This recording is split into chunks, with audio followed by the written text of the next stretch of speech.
चाहे कितनी भी कोर्ट के दरवाजे में झूठ बोली, लेकिन वकील उसमें से कामयाब हो जाते। जब कोई वकील धर्म के रास्ते में जाके कई मंदिर पर झूठ बोली, तब वकील के जीवन के सहारे आ जाते। भले वो किसी माई के संतान है, लेकिन उस माई ने उसे खेल नचा देती, जो जानती नहीं इस धर्म के अंदर क्या है। और भले वो जानती होगी, लेकिन उनके कानून जब कोर्ट के दरवाजे में वो वही मान के चलती। और जब किसी मंदिर की चौखट पर आके उन्होंने किसी परिणाम झूठ बोली, तब उसे सबक देती, जो जाओ अब तुम्हारे लिए कोर्ट के दरवाजे नहीं है, जिस दरवाजे तुमने झूठ बोली, अब परिणाम हम तुम्हारे किसी खेल नचाएंगे। समय पहले अपने जीवन से गुजरी गई एक वास्तविक कहानी, जो एक वकील को जब अपने घर में बुलाए गए, तो वकील ने माई के गेट के नीचे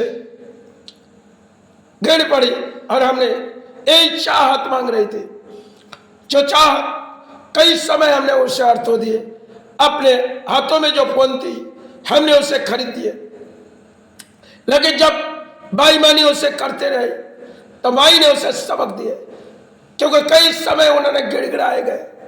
लेकिन फिर हमने उससे कही, आप क्षमा मांगो, नहीं तो इस चौखट के बाहर आप जाना मुमकिन नहीं।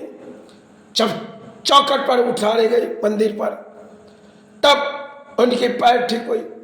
ऐसी एक पुलिस की केस थी, क्योंकि भले वो इस्लाम में पली, लेकिन झूठ जब किसी तरह किसी की तारीफ किए गए और यहाँ पे आके केस लगाए गए, तो हमने बस तो छोड़ी। उन्होंने बस तो छोड़ने के बाद उनके मन के विचार थे, हम इस चौखट पर किसी दाग लगाने आएंगे, तब उनके जीवन के लिए खेल नचाएंगे, जो उनकी संतान बड़ी दुर्घटना हुई।